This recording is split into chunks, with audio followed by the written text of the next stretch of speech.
Apéro spécial Wolves. Spécial loup. Les loups, c'est des crocs, c'est des dents de lait, là. Hein. C'est... Hein. Fait chier. Qu'est-ce que c'est que ce début de saison des Wolves? On s'installe tranquillou. Comment ça va, Alex? Ça va. Les Wolves sont 13e à l'ouest. Voilà. Tu peux répéter pour les gens au fond de la salle? Les Wolves sont 13e à l'ouest.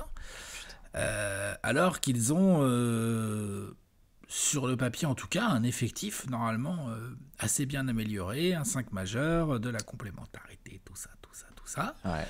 Et ben là, force est de constater que sur ce début de saison, ça marche pas. C'est compliqué, mon ami, et donc pas. on va parler de tout ça en détail. Le chiffre 13, parfois il porte bonheur, parfois il porte malheur. Tu es 13e de la conférence Ouest et tu as aussi joué 13 matchs, 5 victoires pour 8 défaites. Alex, au moment où on parle, nos amis les Wolves sont sur 6 défaites en 7 matchs. En 7 matchs, ouais. 6 défaites sur les 7 derniers matchs, ouais. Tout à fait, on a vu une dernière défaite du côté de Memphis, donc vous savez très bien ce qui va se passer dans ce genre d'apéro puisqu'on couvre beaucoup d'équipes. On espère que le curse va permettre aux Wolves, parce que ça va dans les deux sens aussi. Hein. Nous, on réveille des équipes aussi parfois. Je préfère être clair sur ce sort. Là, il y a du taf sur les Wolves. Hein. Oui, bah je vais tout donner, d'accord? Parce que les dernières défaites, enfin... Ah bah c'est dégueulasse, ouais. On va pouvoir en parler en détail. Vous connaissez évidemment le contenu. Les contenu. Rockets, enfin bref. Eh oui, vous connaissez évidemment le contenu de ce type d'apéro. On revient un peu au global sur la situation de la franchise, les derniers matchs, les perspectives sur les rencontres à venir. Qu'est-ce qui va pas. Malheureusement, petit spoiler, on va parler beaucoup plus de ce qui ne va pas, de ce qui va. Hein. Je pense qu'on est assez clair là-dessus. Bah vas-y, qu'est-ce qui va? Alors, question piège. on va se pencher tout de suite sur ce qui merde. va pas. Non mais ce qui va, c'est que le soleil se lève et que 2 et 2 font 4, Alex. C'est que j'ai envie de dire, voilà, en tout cas, les gens sont encore vivants. Voilà, au moment où on parle. Non, revenons sur ce début de saison. Alex, on a passé l'été à se hyper sur Minnesota. On a croisé des gens, purée, qu'est-ce qu'on avait fait comme déplacement? On s'était vu une fois tous les deux à Lyon avec tes copains. On avait croisé un typique. Croisé, comme on en croise certains, et d'ailleurs on vous fait des cœurs, on vous croise parfois dans la rue, il y a des gens qui disent waouh, trop bien, etc. Allez, 30 preview. J'ai trop hâte de la preview des Wolves. T'en souviens de ce copain là? D'ailleurs, s'il nous entend, on s'est croisé sur le quai à Lyon, il nous a dit je suis trop hype par les Wolves. Par les Wolves. Karl Anthony Towns, Anthony Edwards, l'arrivée de Rudy Gobert, ils sont chauds, ils ont fait des petits recrutements, t'as les Kyle Anderson, les Austin Rivers, tout ça, je pense que ça va bien marcher. Grosse hype, grosse preview d'ailleurs. Les gens se disaient, bon, bah, c'est le jour et la nuit avec la preview de la saison dernière, on avait dû la retourner 4 fois. Mais donc, du coup, tu démarres la saison en te disant, et je te lance là-dessus, purée, mais le niveau des attentes chez les Wolves, le niveau est énorme. Bah, tu te dis, si Jaden McDaniels, ça le fait à peu près qu'il arrive à nous tenir le poste 3, on est bon. Alors, la bonne nouvelle, c'est que Jaden McDaniels, franchement, ça le fait plutôt bien. Lui en duo avec Taurean Prince, hein. Ouais, et le poste impeccable. 3, il est plutôt bien tenu. Pas de problème. Ça, c'est la bonne nouvelle. La mauvaise nouvelle, c'est que le poste 4-5, c'est le bordel. L'équilibre est compliqué. On va en parler entre Gobert et Towns. On pouvait s'en douter un peu parce que tu es quand même sur 2 joueurs plus pivots, même si Towns a du shoot et tout. Mais on va expliquer un peu les éventuelles galères que ça peut générer du côté de Towns. Et puis après, on va parler aussi de D'Angelo Russell, parce qu'il va falloir, hein, parce que là... De Ant aussi, on va parler de tout le monde. Hein. Tout le monde. Ouais, tout le monde Anthony Edwards, il est irrégulier. C'est-à-dire qu'au moins, il y a eu des matchs pas trop mal. Bien sûr. D'Angelo Russell, son début de saison... T'inquiète pas, on va en reparler. Mais c'est vrai qu'on avait parlé de ces Wolves avec beaucoup d'enthousiasme et de hype lors des 30 previews. Et dans les grands thèmes qui avaient été abordés, il y avait le souhait de vouloir rester patient. C'est-à-dire qu'on disait, attention, ça va prendre du process. On avait demandé, donc peut-être que des gens vont nous dire, vous dites que vous êtes patient en septembre, et après, début novembre, au bout de 13 matchs, vous pétez des câbles. Patience a des limites. Bienvenue sur Trash Talk. Voilà. Bienvenue sur Trash Talk. Voilà, mais le fait est qu'on ne peut pas laisser certaines tendances s'installer trop, et la tendance actuelle, premier temps, dès que j'ai appuyé sur le bouton démarrer, t'as dit, putain, va falloir qu'on en parle, c'est que on n'a pas le sentiment que ça marche avec cette équipe. On n'a pas le sentiment que ça fonctionne. Il y a plein il y a plein d'angles. J'ai plein de trucs qui me viennent en tête. Je vais essayer de structurer un minimum tout ça, mais il y a des points sur lesquels on pouvait se douter qu'il allait falloir du temps. Oui. Notamment dans l'organisation défensive. puisque tu te retrouves avec un Gobert qui lâche pas sa raquette. Normal, c'est ce pourquoi il est payé comme un All-Star. Logique. Contrer, prendre des rebonds, dissuader, fermer l'accès au cercle et tout. Il lâche pas trop sa raquette. Ce qui oblige Karl Anthony Towns à beaucoup courir dans le périmètre, ce qu'il ne fait pas bien. Je suis désolé, il le fait pas bien. Ah non, mais D'Angelo, non. Non, Karl Anthony Towns. Karl Anthony Towns, pardon. Il ne le fait pas bien. Je confonds parce qu'on va y venir après l'autre. Déjà défensivement, il m'a jamais fait rêver, Karl Anthony Towns, mais alors là, c'est vrai qu'en 4... c'est l'apprentissage aussi d'un nouveau poste. Hein. Enfin, je veux dire, il n'a pas été souvent 4 tant que ça dans sa carrière. Il y a eu parfois du Taj Gibson, mais sinon... En fait, c'est un nouveau poste surtout en défense pour lui, puisqu'en attaque, il attaque un peu... On va parler de son attaque, parce que les 2 derniers matchs de Karl Anthony Towns, l'autre, il n'a même pas pris 10 tirs. Attention, il y a des choses à arriver. Mais c'est pas que de sa faute, ça. Non. Mais du coup, tu te retrouves avec une défense extérieure des Wolves qui n'est pas bonne. Non, clairement. De toute façon, c'est pas compliqué. Les types, j'ai regardé, voilà, 19e rating défensif de la ligue. Ils ont la 4e pace avec le 19e rating défensif, et on va y venir après, ils ont une attaque vraiment pas terrible. Alors qu'ils jouent vite. Du coup, le net rating, en fait, toutes les stats avancées, il y a très peu de stats avancées. Il faut creuser pour trouver des stats avancées favorables aux Wolves. Tout à fait. C'est-à-dire c'est chaud. Jamais bon signe. Complètement. Ils sont défensivement, pour rentrer dans les détails, comme tu venais de dire, vu qu'on joue vite, quand on regarde les chiffres, évidemment, on est sur l'équipe qui se prend le plus de tirs à 3 points de la ligue. Ils sont 30e, ils en encaissent 15 par soir.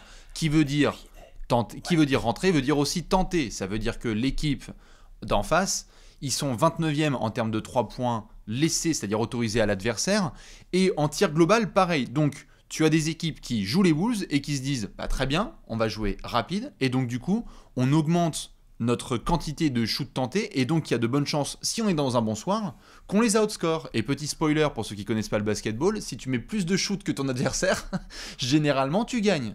Tout à fait d'accord. Et il y a ce côté jeu rapide, mais il y a aussi sur demi-terrain, où honnêtement, moi je trouve que une bonne coupe, une passe, et c'est bon, il y a un mec ouvert à 3 points. Ouais. Vas-y, je pense qu'il faut se concentrer un peu, et je parle pas que de Karl Anthony Towns. Non, salut D'Angelo Russell et Anthony Edwards aussi défensivement. Non mais bien sûr. Je pense qu'il y a des modifications qui sont immenses pour une équipe qui avait trouvé des bases la saison dernière. C'est-à-dire qu'on avait vu un schéma avec notamment du Pat Beverley, Jared Vanderbilt, qui étaient un petit peu notamment des tueurs à gages envoyés défensivement et qui faisaient un formidable travail.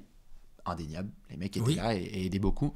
Et même dans la manière dont Chris Finch développait son basket, on avait, sans rentrer vraiment dans des gros détails avec des plaquettes, mais on avait une identité, je crois, défensive qui était à l'idée de vraiment trapper haut, c'est-à-dire vraiment monter sur les porteurs de balles et essayer de mettre la pression pour calmer justement ceux qui veulent agresser la peinture. Parce que pourquoi tu fonctionnes comme ça ? Parce que aussi tu avais Karl Anthony Towns qui est derrière en protection, donc mieux vaut edge et monter le plus possible et se dire on va vous faire chier plutôt que de les laisser justement s'installer. Tu rajoutes un Rudy Gobert, tu rajoutes certaines choses et donc du coup dans la manière un peu plus comme toi t'en parles souvent de drop et donc d'essayer parfois de laisser les adversaires s'installer, on l'a vu là contre Memphis, dès que comme tu l'as dit, dès qu'il y a une coupe ou dès que tu passes l'épaule, tu te retrouves tout de suite en situation de capacité offensive et donc pour les Wolves de danger défensif. Parce que tu vois, parlons du match contre Memphis. Moi, qu'une défense est drop face à Ja Morant, j'ai pas de problème avec ça. Ja Morant, si tu commences à trop monter sur lui, l'autre il est tellement rapide et tellement athlétique que tu risques de te faire défoncer. Tu risques de te faire défoncer. Et franchement, moi, Ja Morant, pour moi, une attaque de Memphis demi-terrain qui se finit par Ja Morant qui pull up un step back à 3 points, c'est une victoire pour la défense. Tout à fait. Ou qui essaye de mettre un flotteur par-dessus Rudy Gobert. Bon courage à toute l'attaque. Ça me va. Ça me va. Donc que tu drops face à du Ja Morant, voilà. Que tu laisses Desmond Bane recevoir autant de ballons dans des spots ouverts, alors soit tu regardes pas ce qui se passe en NBA depuis le début de saison, soit t'es pas concentré, enfin tu vois, ça c'est pas normal. Et je parle de Desmond Bane, mais il y a eu des petites... Non, il y en a plein. Il y a trop de choses, tu vois, Tyus Jones, il a eu trop de facilité à se balader et tout. Enfin, là il y a vraiment un équilibre qui est compliqué à trouver et il est principalement entre Towns et Gobert et ensuite entre ce que peuvent faire en premier rideau D'Angelo Russell et Anthony Edwards, parce que comme premier rideau c'est vraiment pas terrible. Non, complètement. Il y a une grosse modification, j'ai l'impression, et qui ne peut pas demander en 10 matchs à être réglés, mais qui est à un stade beaucoup moins avancé que ce que je pensais. Est-ce que c'est dû à différentes choses ? Rudy qui fait ses missions évidemment avec l'équipe de France, donc pas autant la possibilité de pouvoir travailler cet été ensemble. Peut-être qu'il y a eu de ça aussi, que le camp d'entraînement a été rapide pour certains. Il leur faut sûrement un peu de temps. On est d'accord là-dessus. Le mot a été lancé dans les 30 prévus, on a dit soyez patients, donnez du temps. Mais défensivement, c'est vrai que pour une équipe qui s'était fait un régal, c'était une équipe dont on se régalait l'année dernière parce que justement défensivement ça allait mieux, ils étaient borderline top 10 défense de la NBA. Là, alors que tu ajoutes de base un triple défenseur de l'année et que donc on avait senti que c'était des Wolves plus sérieux, plus grands, avec des possibilités, est-ce que c'est too much de dire que dans le 5 majeur, déjà de base, sans parler des remplaçants, mais dans le 5 majeur, tu ne peux que compter sur 2 défenseurs ennemis solides tous les soirs? Ça, c'est relou. On peut le dire ou pas? C'est-à-dire que Kat et D'Angelo, pour le moment défensivement, pour tout un tas de raisons, ils n'y sont pas. C'est nul. C'est nul, faut pas se mentir, ils ne sont pas au niveau minimum qu'ils devraient proposer. Je demande pas à Karl Anthony Towns de devenir Anthony Davis. Oui, au PJ Tucker, carrément. Voilà, non, mais ok, mais quand même. Et puis il y a un autre truc moi qui me travaille un peu, c'est dans tout, tu vois, dans tout ce qui est hustle play, quoi. Tout ce qui est les trucs à l'envie, quoi. Par exemple, cette équipe, elle est average au rebond, elle est average en style, elle est average en contre. Putain! C'est le jour et la nuit avec Pat Bev. Allez là! Bien sûr, c'est ce qui fait que c'est le jour et la nuit avec ce qu'avait apporté Pat Bev, qui était une espèce de grinta chez les Wolves et une identité. De toute façon, Alex, j'ai l'impression qu'il y a quelques semaines et il y a quelques mois, on était encore en train de se demander qui est le patron de cette franchise. Cette question n'a toujours pas de réponse aujourd'hui. Bien sûr, t'as un des meilleurs rebondeurs de la ligue dans ton effectif. Et Rudy, en soi, il chope servon. Ah ouais, franchement, il est à 13 par match, je suis sur les stats, un peu plus de 4 offensifs et presque 9 défensifs. Donc c'est des stats de gros rebondeurs, quoi. Et pourtant, t'es une équipe average au rebond. Bon, bah c'est quoi alors le souci? Moi, dans ce que je vois, là c'est pas les stats qui parlent, dans ce que je vois quand je regarde les Wolves jouer, je vois un manque. Donc, comme tu es souvent en retard sur les shoots, tu te jettes un peu en close-out, un peu n'importe comment. Karl Anthony Towns, il est toujours en train d'hésiter entre close-out ou aller faire des stats au rebond. Oui. C'est pas bon. Faut se donner plus que ça pour l'équipe. Ah ouais. Et ça manque de hustle. Je pense qu'ils ont affronté aussi des équipes qui, tout simplement, se sont donné plus que les Wolves. Et 2, tactiquement, sont plus en place. Ouais, les Spurs ils ont clairement out-hustle. Clairement, ils les ont out-hustle, clairement. Je montre justement le calendrier, parce que, quitte à rentrer dans le détail, on est sur des Wolves aujourd'hui qui sont à 5 victoires pour 8 défaites. Regardez notamment les défaites. Tu te fais taper 2 fois contre les Spurs, 3 matchs de défaites, c'est ça, contre les Spurs? On s'est ramené en début de saison et on a dit Minnesota va jouer 3 fois San Antonio, ça fait 3 wins. Tu parles, il y a une victoire. Et sinon, il y a 2 défaites. Une défaite absolument horrible à San Antonio. Et évidemment aussi à domicile. Mais à domicile, tu sais quoi, pourquoi pas, on va laisser les garçons jouer, c'est le début. Mais celle de fin octobre, là, c'était un scandale absolu. Que tu te fasses taper par les Bucks à Phoenix, ça arrive à plein de gens, encore heureux. Ce sont 2 des meilleures équipes de la NBA sur ce début de saison. Ouais, mais il y a la 2e défaite contre Phoenix, sauf si je me trompe. Il n'y a pas Chris Paul, c'est une branlée. Il n'y a pas Cam Johnson, il n'y a pas Chris Paul, enfin, genre... Ah non, mais complètement. De toute façon, c'est simple. À partir du moment où il y a eu le match contre New York, là, les 3 dernières, c'est un niveau d'inquiétude qui est énorme. Pourquoi ? Parce que New York, il y a 120-107 sur la feuille finale, il n'y a pas 120-107 sur le match. Il y a 120-80. Ils se font déboîter la gueule, bravo Julius Randle, etc. Mais ils se font déboîter la gueule et on surveille le score final. Phoenix, c'est pareil. Vous leur mettez une latée. Mikal Bridges, face à Anthony Edwards, Jalen McDaniels et tout, Mikal Bridges, on avait l'impression que c'était Kawhi Leonard. Moi, je pense que c'est Kawhi Leonard, mais tout le monde n'est pas forcément d'accord avec moi. Voilà. Mais non, franchement, il les a salis. Il les a salis, bien sûr. Mais tu peux pas. Donc t'as le sentiment, en effet, comme tu l'as dit, qu'il y a un manque de hustle, il y a un manque de allez, on y va. Est-ce que c'est dû aux joueurs? Est-ce que c'est dû à Chris Finch aussi? Chris Finch qui a montré des très très belles choses depuis son arrivée dans le Minnesota et en qui moi perso j'ai confiance. Mais là, il faut que le coach donne le ton, il faut qu'il donne de la voix parce que là, tu as l'impression que les joueurs ne sont pas trop dedans ou ne se défoncent pas pour le nom qui est à l'avant du maillot plutôt que celui à l'arrière. Donc tu as ça, et puis je pense qu'on peut y venir, Alex, l'attaque. Parce que là, en limite, l'apéro il dure depuis un quart d'heure. Rentrons dans le vif du sujet, l'attaque des Wolves. Là, pour le plaisir coup, visuel, après... on est top 3 des pires de la ligue. Plaisir visuel, non, enlève le mot plaisir, franchement.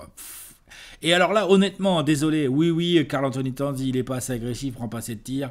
Anthony Edwards, il est régulier et tout, mais D'Angelo Russell, alors, il y en a pour tout le monde. Il y en a pour tout le monde. Non, mais attends, D'Angelo Russell, c'est interdit comment il joue. Et franchement, je sais pas. Là, tu me dirais, on le trade contre Cameron Payne, je serais là, je sais pas, franchement. Non, mais je comprends. J'hésite. Attends. Tu sais très bien, en franchement, plus, tout à fait. T'imagines bien que c'est pas à moi, c'est pas moi qui vais commencer à défendre D'Angelo Russell. Je pense que les gens de la commune le savent. Je l'ai pris suffisamment à part, donc là, il ne me fait que confirmer mes propos. Bon, il essaye de bien démarrer des matchs. Parfois, il oublie même d'être sur le terrain. C'est ce qui fait qu'on se fout de la gueule des Wolves. Il est pas concentré déjà, c'est de la base. Parce qu'on se retrouve à 4 contre 5. Bon, ok, soit. On a parlé du fait que c'était une année contractuelle pour D'Angelo Russell. On a parlé du fait qu'on voulait savoir ce qui allait se passer. On a discuté ensemble du play-in où on s'est dit, tiens, que ce soit play-in ou play-off, on a eu des discussions avec Jordan McLaughlin. Avec D'Angelo Russell. Donc, il y a des soucis défensifs, il y a des soucis offensifs. D'Angelo Russell, si je dis pas de conneries, il est à 29% à 3 points et il est à 37% au tir. Oui, c'est ça. C'est ça. Et si tu faisais ça, juste pour finir, et après je te laisse là-dessus. Vas-y. Si tu faisais ça sur un volume de shoot limité, c'est-à-dire 8 à 10 tirs ou 7 à 9, pourquoi pas? Sauf que à l'heure actuelle, puisque tout le monde a dû faire des sacrifices, je crois. Tout à fait, mais tu vas voir où j'y viens. C'est pas ça mon problème. C'est que tu as quasiment à 2 tirs près, tu as le même nombre de tirs pris par D'Angelo Russell que par Karl Anthony Towns. C'est un scandale total. Tu ne peux pas avoir ça. Que tout le monde fasse des sacrifices.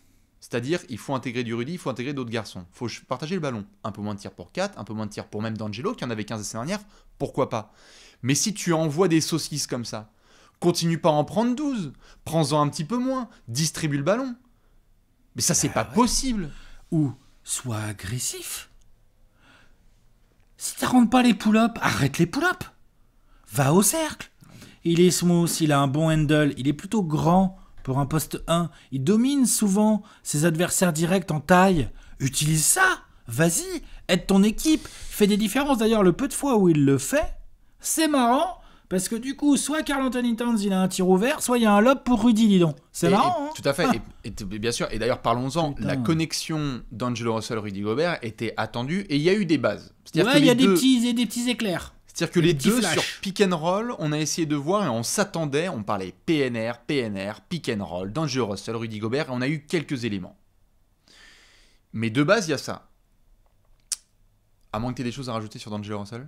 Ah oui. De base, il y a ça. Il a un intérieur en Rudy Gobert qui est complètement différent techniquement de Karl Anthony Towns. On voit bien qu'en attaque, Karl Anthony Towns, il y a un truc à régler, c'est qu'il ne reçoit pas assez la balle, parce qu'il il se contente un peu trop. Après, c'est sa personnalité aussi à Towns, mais il faut qu'il s'impose plus. Il se contente trop d'un rôle de spot-up shooter sur trop d'attaques, quoi. Ça va pas du tout, cette affaire. Et on voit donc Rudy, par contre, pose des bons gros écrans comme il sait le faire, et ça, D'Angelo Russell, il aime bien. Il sait utiliser ça, sauf que il est tellement inoffensif, là, on l'a vu sur les derniers matchs, tellement il est inoffensif, t'as des défenses, ça va dire, attends, tu sais quoi? Non. Empêchez-moi le lob à Gobert. Par contre, vas-y, si Russell il prend un pull-up à 5 mètres, ça nous va bien, quoi, presque. Non, et normalement, ça devrait pas être possible. Ça devrait être une punition, quoi. Complètement. On lui laisse la ligne de lancer, on le laisse shooter. Si tu es en situation... Aujourd'hui, on peut le dire, mais ça me fait marrer parce qu'en fait, là où ça me fait marrer, désolé les fans des Wolves, c'est que c'est aussi quelque chose dont on parlait et ce qu'on a mentionné dans les 30 previews. Si on laisse ce genre de situation se passer dans une année contractuelle, il y a une logique. C'est-à-dire que pour un joueur qui a besoin de faire sa cote, justement, avant d'aller sur le marché et de récupérer un nouveau gros contrat, s'il n'est pas bien cadré et s'il ne rentre pas bien dans un collectif huilé, du coup, c'est open bar. C'est-à-dire que tu peux te permettre d'avoir ces prises d'initiative-là. Et donc, du coup, non seulement ça le dessert lui, mais ça le dessert le collectif. Mais en plus, je trouve même pas qu'il croque. Hein. Je le trouve vraiment mauvais. Non, ce que je disais, c'est croque tant que ça. Tout à fait. J'espère que c'est pas par rapport à ce que je disais. Il est pas agressif. J'ai pas dit qu'il croque. Ce que j'ai dit, c'est qu'en tout cas, quand je vois que Kat, il a 15 tirs par match et que Dilo en a 12 à 13, moi, je suis désolé, c'est pas possible. Non. C'est pas possible. On a un des meilleurs shooters de notre génération, voire de tous les temps, face à un mec qui nous a pas montré des pourcentages de dingue en carrière. Qu'est-ce qu'on fout ? Surtout que tu vois Anthony Edwards, pour faire le comparo sur le backcourt avec D'Angelo Russell. Irrégulier en ce début de saison, il l'a dit, j'ai besoin de retrouver de l'explosivité, il a fait comprendre aussi ça. Il y a plus de monde dans ma raquette en attaque, ok, très bien. Mais il cherche, il utilise, il y va quand même, tu vois. Il y va, il agresse, alors pas toujours de la meilleure des manières, en plus il n'a pas un très bon pourcentage de réussite sur la ligne des lancers, il y a du travail, mais il y va, il agresse, il essaye de jouer sur ses qualités et de lâcher la balle quand il faut. Mais là, D'Angelo Russell, moi, ce que je lui reproche le plus, c'est que il y a un côté léthargique, il y a un côté pas assez agressif, alors que justement, pour faire jouer deux intérieurs comme ça, comme Karl Anthony Towns et Rudy Gobert ensemble, il faudrait justement un meneur plus tranchant qui agresse tellement le cercle que tu es obligé de lâcher un peu Gobert ou de lâcher Karl Anthony Towns, et dans les deux cas, il fait des décisions. Tu vois, mais là...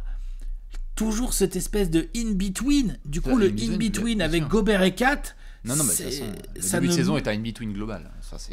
Ça marche pas, et du coup, ça donne une attaque qui est vraiment... Non seulement elle est pas belle à voir, mais en plus, statistiquement, on voit bien qu'elle ne... Est-ce que tu as des attaques pas belles ? Par exemple, moi, personnellement, l'attaque des Mavs, on a parlé d'eux il y a pas longtemps, je trouve pas ça si beau, moi, personnellement. Hein. Ouais. C'est pas mon régal à regarder. Ni chaud, ni froid, mais par contre, je dois reconnaître qu'il y a une certaine dose d'efficacité quand ça veut, qui rigole pas du tout. Alors que là, les Wolves... Là, c'est pas beau. Aucune équipe NBA perd plus de ballons que Minnesota. Ils sont derniers. Ah ouais ? J'ai même pas fait gaffe à ça. Non, ils sont allés. Ça a un petit peu changé, mais ils ont un petit peu essayé de gérer mieux le ballon, mais ils sont dans le top 5 des pires. Ça perd du ballon à plus quoi savoir en faire. Soit avec les Rockets ou avec le Magic, quoi. Tu peux répéter la phrase ? Ouais, non, mais parce que c'est les Rockets, c'est le Magic, j'avais repéré qu'ils perdaient trop de ballons. Mais bon, c'est des équipes jeunes avec. Tu vois. Je suis méchant, ils sont pas derniers, ils doivent être top 5 si je te laisse confirmer, mais ils sont parmi les 5-6 pires équipes qui perdent le plus de ballons. Et heureusement, il y a eu quelques petites modifications, mais sinon, parfois, il y avait des ballons. Mais 6e plus gros total de ballons perdus. Aujourd'hui, ils sont 6e, ouais. Maintenant, moi, je voulais aborder un sujet parce que vous le savez aussi, il n'y a pas de joueurs couverts ou favorisés ou quoi que ce soit, sauf s'il s'agit des joueurs des Suns et des Hawks, comme vous le savez. Bien sûr. Et moi, j'ai besoin aussi d'en caler une pour Rudy, parce que Rudy débarque dans une nouvelle franchise. Donc, doit essayer de s'intégrer, etc. Pas de problème. Il y a même eu des matchs d'absence, pas de souci. Moi, il y a un élément qui m'avait un peu travaillé lors de sa conférence de presse d'introduction et que j'ai vu sur le début de saison. Et je vais donner mon avis perso et je voudrais bien le tien, mais je préfère être clair, comme ça je suis on the record, comme on dit. C'est que quand je voyais Chris Finch, notamment, avec Rudy Gobert, dire que il allait être utilisé offensivement un peu différemment, qu'il allait pouvoir avoir des ballons au poste, qu'il allait pouvoir avoir le ballon dans ses mains et prendre des décisions. Je ne suis pas contre le fait que Rudy veuille se développer, c'est logique pour n'importe quel joueur. Si je donne mon avis de manière un peu brute, Rudy n'est pas le joueur offensif qu'il pense être. Quand je vois des possessions de Rudy, comme j'ai pu voir là, face à Steven Adams, notamment aux d'autres garçons, où il essaye de faire des shake and bake, et en fait il y a des marchés sifflés, et la balle elle glisse entre ses mains, ce n'est pas grave, mais ce n'est pas possible. Rudy, c'est un des mecs les plus dingues en l'air et en finition proche de l'arceau. De quoi on parle ? Mais on parle d'une équipe où il y a 5 ou 6 mecs meilleurs que lui en attaque. Hein. Totalement. Et je veux juste être très clair sur les propos, parce que je sais que ça va tourner, etc. Mais soyons précis. Par rapport à Rudy, ce n'est pas un shot contre lui de dire « Hey mec, qu'est-ce que tu fous ? T'es une buse en attaque ». C'est pas ça. C'est de dire, honnêtement, il est mis dans des situations offensives que moi, je ne comprends pas par rapport à ce qu'il est. Qu'est-ce qu'on fout ? Moi, je veux bien qu'on mette des doses sur D'Angelo Russell, sur Anthony Towns sur le côté soft et sur le côté irrégulier Anthony Edwards. Rudy aussi. Alors, c'est soit Rudy, soit du Chris Finch ou quoi que ce soit. Mais je vois des possessions parfois où je suis là, genre, mais comment est-ce que tu peux ne pas être, excusez-moi d'aller dans les extrêmes, mais des Donovan Mitchell et certains gars et qui disent Eh ben voilà, excusez-moi, mais offensivement, faut se dire les choses, en fait. Moi, je ne veux pas voir Rudy Gobert dans certaines positions dans lesquelles il est là sur ce début de saison à Minnesota. Je veux pas de balle au poste où forcément, il faut qu'il prenne des décisions. Parfois, je le vois en tête de raquette avec la balle et à devoir essayer des spins et des moves en posant le ballon. Dès qu'il pose le ballon au sol et qu'il essaie de prendre ces décisions-là, c'est peut-être un peu extrême, mais moi, je commence à avoir les poils qui hérissent. Je me dis, ça devrait pas être le cas. Il est incroyable en pick and roll, c'est une force de la nature qui a montré un des meilleurs pourcentages de ces dernières années dans les catchs, les lobes, etc. Revenons au principal. Il devrait y avoir plus de pick and roll. Pick and roll, pick and roll, pick and roll. Minnesota a été dingue là-dessus. Qu'est-ce qu'on fout ? Ils ne font pas assez de pick and roll Anthony Edwards, Rudy Gobert. Ils font pas assez de pick and roll d'Angelo Russell, Rudy Gobert. De quoi on parle ? Bah surtout qu'en plus, les écrans de Rudy, avec un joueur ball handler agressif, doivent permettre de proposer plus de 14 tirs par match à Karl Anthony Towns. En fait, bien tout sûr. ça va ensemble. Ça va ensemble. Et c'est pas contre Rudy, c'est que ça doit être aussi à Chris Finch quoi, de dire moi ça m'inquiète, excuse-moi Alex, mais quand il dit qu'on va donner des ballons au poste à Rudy et qu'on va le laisser prendre des décisions, ça pourrait être Rudy comme un joueur américain, comme quoi que ce soit. Moi, je suis pas d'accord. Moi, j'ai plus envie de le mettre sur le coach que sur Rudy, presque celle-là pour une fois. Bien sûr. Parce que Rudy, à un moment donné, il la reçoit la balle. Alors, il essaie de faire quelque chose avec. Alors, c'est vrai qu'il n'a pas les skills pour ça. Mais il essaie de faire quelque chose avec. Pour moi, il ne devrait pas la recevoir. Ça ne devrait pas être dessiné. Au poste, on parle. Oui, tout à fait. Oui, je parle au poste, oui. Ça ne devrait pas être dessiné. Au poste ou en demi-terrain. On est d'accord. Au poste bas ou poste haut. Poste haut, putain, jouer Karl Anthony Towns. C'est un des meilleurs joueurs de la NBA au poste haut. On se fout de sa gueule. Il est dur à défendre au poste haut. Complètement. C'est vrai, hein. Il est dur à défendre au poste haut. Il l'a montré pendant pas mal de saisons, en fait, là. Bien sûr. T'as raison de souligner le côté coach. Je pense que, globalement, Chris Finch est en train de tâtonner. Il a conscience que le transfert de Rudy Gobert est un gros transfert et qu'il faudrait utiliser Rudy Gobert. S'il réussissait à nous utiliser Rudy Gobert pour faire des Wolves une top 10 défense, pendant qu'on base l'attaque sur d'autres gens que Rudy, je pense que ce sera un meilleur équilibre personnellement. Complètement. Moi, je m'en fous que Rudy foute 15 points par match. Je sais pas combien il met 15 points par match. Mais depuis le début de saison. Rudy, il met ses 15. 14 points par match en 8 tirs. Non, mais il a que 8 tirs, hein, tu vois, il a que 8 tirs. On reste dans les standards de Rudy et c'est très bien. C'est juste qu'il y a différentes manières de marquer ses 15 et que du coup, tout ce dont on fantasmait pendant les previews, où on disait, putain, ils ont tous les choix, ils peuvent faire Wolves 2021 et ils peuvent faire Utah 2020 s'ils veulent, ils peuvent avoir Kat et d'autres garçons sur le banc pendant que t'as D'Angelo Russell et Rudy Gobert, pick and roll, et t'as un semblant de Mike Conley-Rudy comme on a pu le voir par le passé. On ne l'a pas assez vu ça. Donc tu as aussi des rotations ultra binaires, où Chris Finch, en fait, il y a un moment, tu peux pas juste mettre les titulaires entre titulaires et les remplaçants entre remplaçants, quoi. Est-ce que c'est pas, au-delà de D'Angelo Russell que je trouve vraiment dégueulasse, est-ce que c'est pas aussi un début de saison dégueulasse de la part de Chris Finch quand même. Il tâtonne. Complètement. C'est pas beau. Hein. Ah non, mais il tâtonne. Et puis dis donc... il tâtonne. Non mais là on s'énerve contre tout le monde. Il tâtonne pas dans la bonne direction, quoi. Bien sûr. On canarde dans toutes les directions et on fusille tout le monde. Il faut que ce soit de la responsabilité de chacun, mais le sentiment c'est que quand les joueurs sont comme ça et que tu trouves pas de solution, il faut que le coach en trouve une.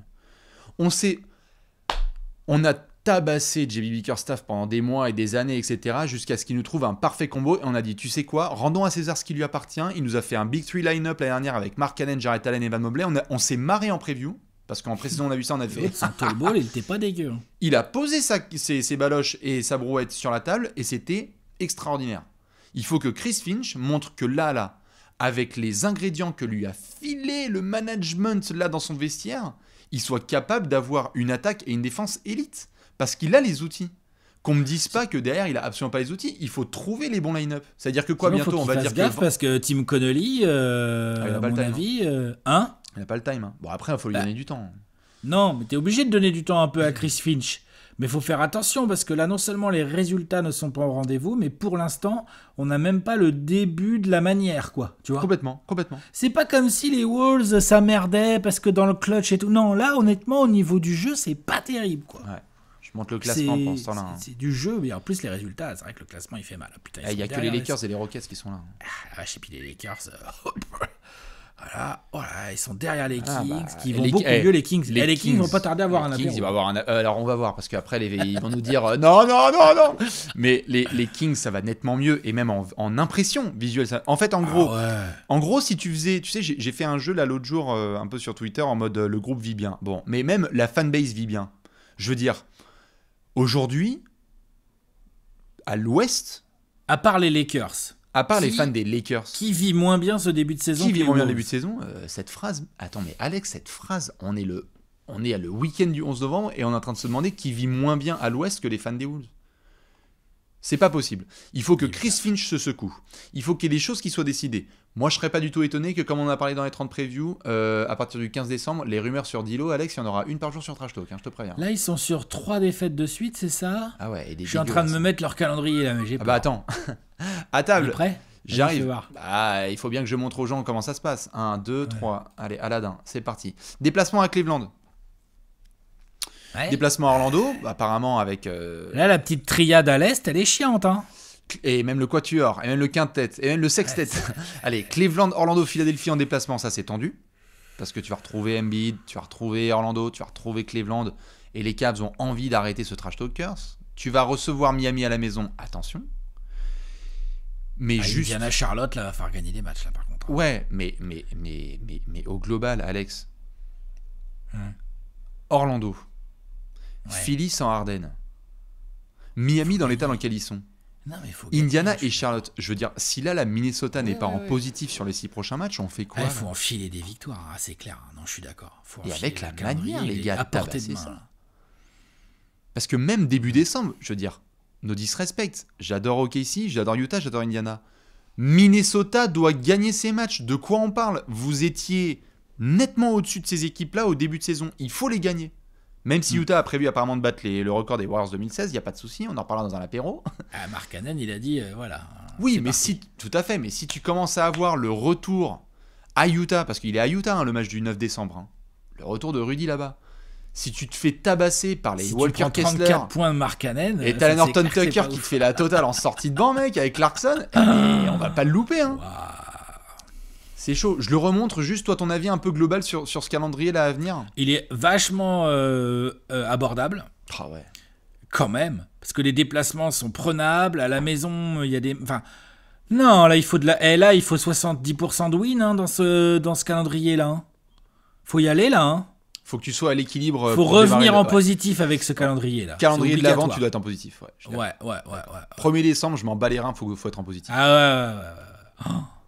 Attends, Charlotte, Indiana, c'est prenable. Non.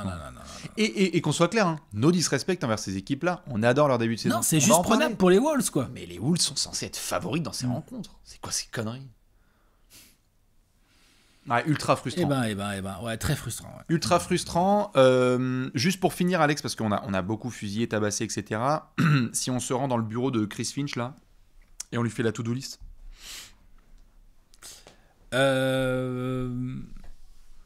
Vas-y, j'ai la tablette et le marqueur. Plus de pick and roll avec Gobert et de pick and pop avec Towns. Pick and roll. Si D'Angelo Russell, il veut pas se sortir les doigts... je veux un usage rate de malade sur Anthony Edwards, parce que même si je le trouve un peu irrégulier, au moins il y va, il envoie, il met de la densité. Et à voir ce que tu fais de D'Angelo Russell dans ce cas-là. Mais pour moi, ça manque d'agressivité, de hustle. Il y a vraiment un discours à avoir auprès des joueurs en mode, les gars, est-ce que on y va? Elle a commencé la saison en fait. Ouais. Je sais que ce sont des joueurs différents avec des profils différents, mais si Russell Westbrook est en sortie de banc et Malcolm Brogdon est en sortie de banc, je vois aucune discussion dans laquelle D'Angelo Russell ne veut pas y être. Ouais, mais là, c'est qui le meneur titulaire du coup? J'aime bien McLaughlin, je l'aime bien, mais quand même, faut pas exagérer quand même. D'accord, ok, mais juste déjà là, je sais, certains vont me dire c'est du hating, etc. Mais sauf que là, c'est nul. C'est nul. Je veux pas savoir, c'est nul. Donc si ça peut aider certaines rotations, notamment à avoir du D'Angelo qui rentre et qui reste avec Rudy Gobert sur le terrain, ce qui permet d'avoir des trucs moins binaires, des rotations moins binaires. Tu parlais de pick and roll, je suis d'accord, moins de rotations binaires. Moins de rotation binaire, tu peux avoir D'Angelo qui continue à être titulaire, mais effectivement, il y a l'un des deux avec Edwards qui sort plus vite, peut-être travailler un peu là-dedans pour modifier les groupes que tu fais jouer, c'est vrai qu'ils sont un peu prévisibles aussi. Enfin, non, mais il y a un gros boulot de réflexion tactique dans ta distribution de minutes. Mais franchement, proposer du pick and roll, proposer des cuts aussi loin du ballon. Enfin, il y a du. Je n'ai pas de problème à imaginer d'autres 5 majeurs. Vraiment, je te jure. Et je sais qu'en soi, certains vont me dire, bah attends, ça veut dire quoi que McLaughlin, ça y est, soudainement, c'est devenu Patrick Beverley? Non, c'est pas ça que je dis. C'est juste qu'il y a un moment où quand ça ne marche pas, il faut aussi faire des tests. Voilà, il faut faire des tests. Donc, est-ce que ça va être des tests qui vont mettre la dynamite totale et du coup ça va imploser? Je ne pense pas. Je pense qu'il y a un moment où quand c'est le pire, bah en fait, tu peux que aller vers le haut. Même j'en sais rien, vas-y, fais des big line-up. Si t'as envie qu'Anthony Edwards soit ton 1 et tu vas avoir un 2 qui est un peu plus défensif, j'en sais rien. Il faut aussi que Kyle Anderson se lance vraiment, parce que c'était une des belles signatures, il a eu des soucis de blessure, donc c'est compliqué son intégration. Mais j'en sais rien, moi. Si t'as envie d'avoir... si tu veux faire des 5 avec Anthony Edwards, Taurean Prince, Jalen McDaniels, Karl Anthony Towns, Rudy Gobert, j'ai pas de problème. Hein. Du tall ball à la Magic, quoi. À la Orlando Magic. Bah en tout cas, ce qui est sûr, c'est que j'ajouterai un défenseur dans mon 5. Ouais. Parce que Taurean Prince à 3 points et en défense un peu avec McDaniels, j'ai pas trop de problèmes. Non, je suis d'accord, mais c'est à la Orlando Magic. Faut qu'il appelle Jamal Mosley, quoi. Chris Finch. Putain, les Wolves, la merde. Franchement, allez, on y va. Faut y aller. Ouais, faut y aller là. Ouais. On est d'accord, dans tous les cas, dites-nous ce que vous pensez de tout ça. Qu'est-ce que vous changeriez? Les fans des Wolves, merde, si vous êtes dans le bureau de Chris Finch, qu'est-ce que vous lui dites? On va surveiller bien évidemment leur calendrier, je vous le montre une dernière fois. Dans tous les cas, ce qui est sûr et certain, c'est que nous, on va surveiller les prochains matchs de Minnesota. Ce sera notamment ce dimanche en déplacement à Cleveland, ça va être absolument énorme. Et nous, comme d'hab, on va se retrouver bientôt sur la chaîne YouTube de Trash Talk. Je vous laisse avec Alex, c'est le mot de la fin.